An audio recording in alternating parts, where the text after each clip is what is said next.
Hello, everybody. This is Pastor Willie, and this is the encouraging word for today. When I first became a follower of Jesus, I was about 31 years old, and I decided to start reading the book of John. And when I got to chapter 6, and in particular verse 66, I was shocked by what I read. I could not understand what I was reading. And what that verse says is that from that point on, many of his disciples turned back and no longer followed him. They gave up. They walked back. Not just ordinary people, it says many of his disciples. And I was wondering, wow, they turned back and no longer followed Jesus. They saw things that he was doing. They saw miracles, everything, and yet they turned back and didn't follow him. And I started looking at it a little bit more deeply, what he said right before that.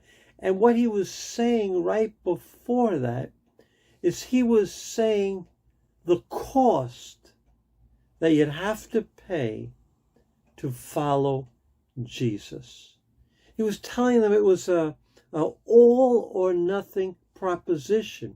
I believe he said, it's the verses before say, you have to eat my flesh. In other words, you have to be totally consumed by me. So there was a cost. And apparently these people were not willing to pay the cost.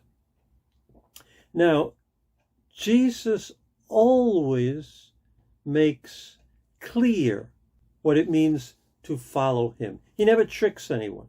He never says, oh, this is what I promise you. You start following him and it doesn't come to pass. I'm going to promise you no problems for the rest of your life. Come follow me. He never says that. In fact, in Matthew chapter 10, he's giving instructions to his disciples before he sends them out. He always lets us know ahead of time. And in Matthew chapter 6, he let those people know ahead of time what they were getting into. And so in Matthew 10, verse 38, which is the verse we're going to look at today and apply to our hearts, Jesus says this: whoever does not take up their cross and follow me is not worthy of me. Whoever does not take up their cross and follow me is not worthy of me. Now, what does it mean to take up your cross?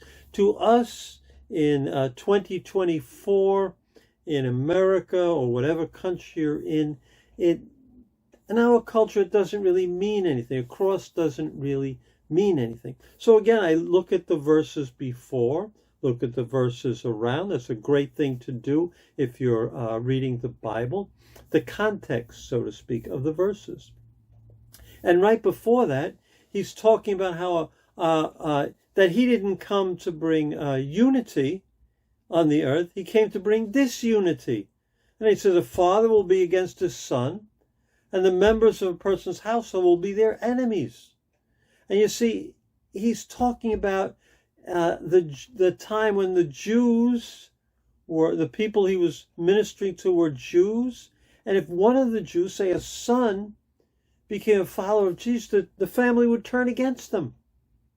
The family will become their enemies if they converted. They would be exiled from the family. I have a friend today from another religion, and he chose to follow Jesus. And his family wants to have nothing to do with him. Nothing to do with him. So Jesus is making clear to his disciples, listen, there's a cost. This could cost you your family, your relationships.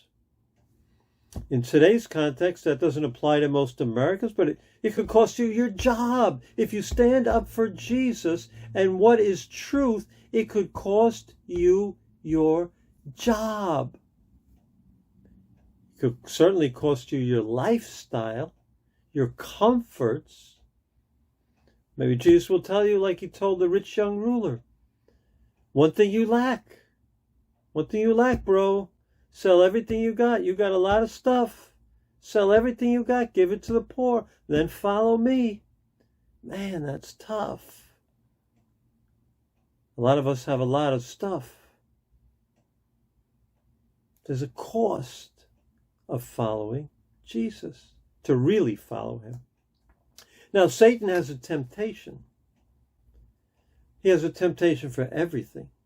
And Satan's temptation is a religious temptation. To follow Jesus as an add-on. By that I mean, yeah, I'll give that 2 hours, hour and a half on Sunday.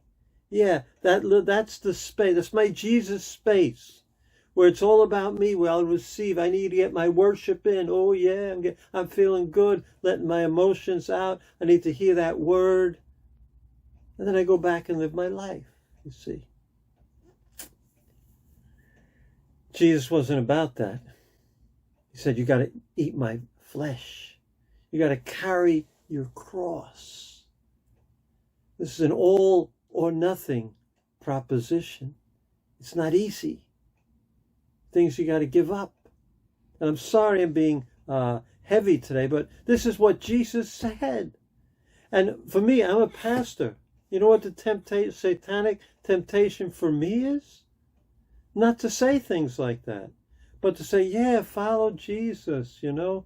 Yeah, he'll be like there with you. He'll help you become emotionally strong. You won't have any problems anymore. You know, he wants you to be rich and everything like that. No, you don't have to give stuff up. You don't have to change your lifestyle much. You know, do the religious thing.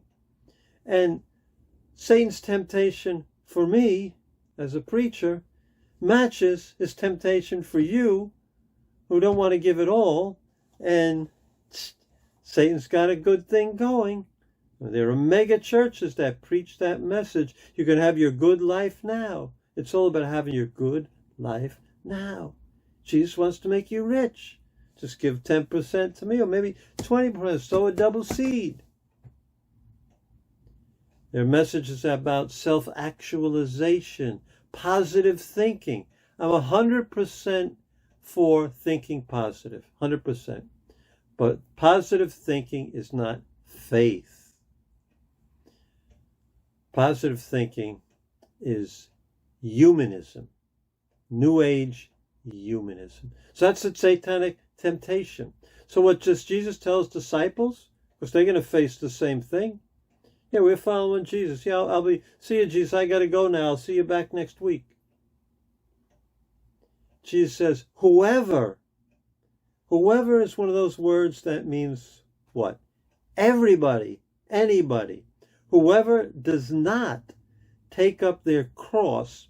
The cross was a symbol of death at that time. Jesus was crucified on a cross. Peter and his friends, the other disciples, knew what that meant. It meant you got to kill yourself. Not literally, but yourself has to die. Like Paul said, I've been crucified with Christ in Galatians. I've been crucified with Christ. I no longer live. Christ lives in me. He sacrificed himself, his desires, his comforts to live for the purpose that God gave him. You feeling me? You hearing me?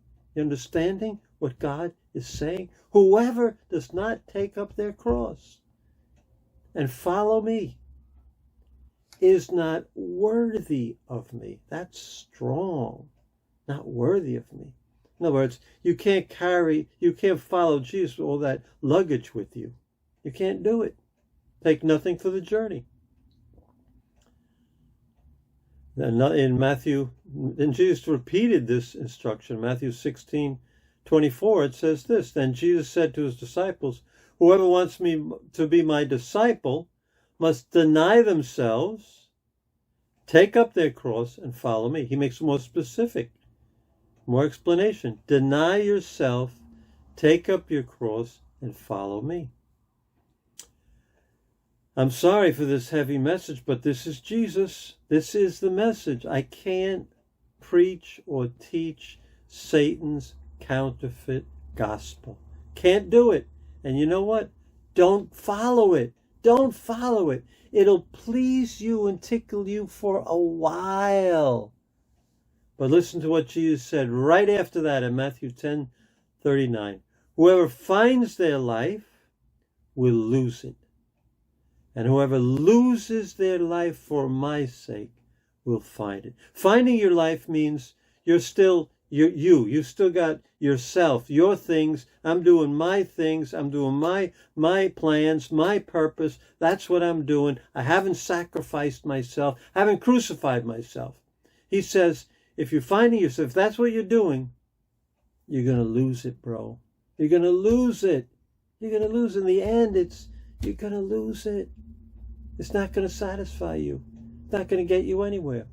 And whoever loses their life, crucifies, denies themselves for my sake, will find it. And what you find as you do that, as you live the crucified life, you find what you've always been looking for. True life, abundant life, what you wanted from the deepest parts of your heart is found when we crucify ourselves with Christ and we follow him wherever he may lead. That's the challenge. And it's a daily challenge. So God bless you. I'll pray for you. If you ever need prayer, just give me a note. I'll be happy to pray for you. Tomorrow is Tuesday, and I'll be off tomorrow. I'm going on a little excursion down to Lancaster County, Pennsylvania, to see the Daniel play and get inspired so I can get fed, so I can give it out. And I'll see you bright and early Wednesday morning on Facebook Live at 7:15.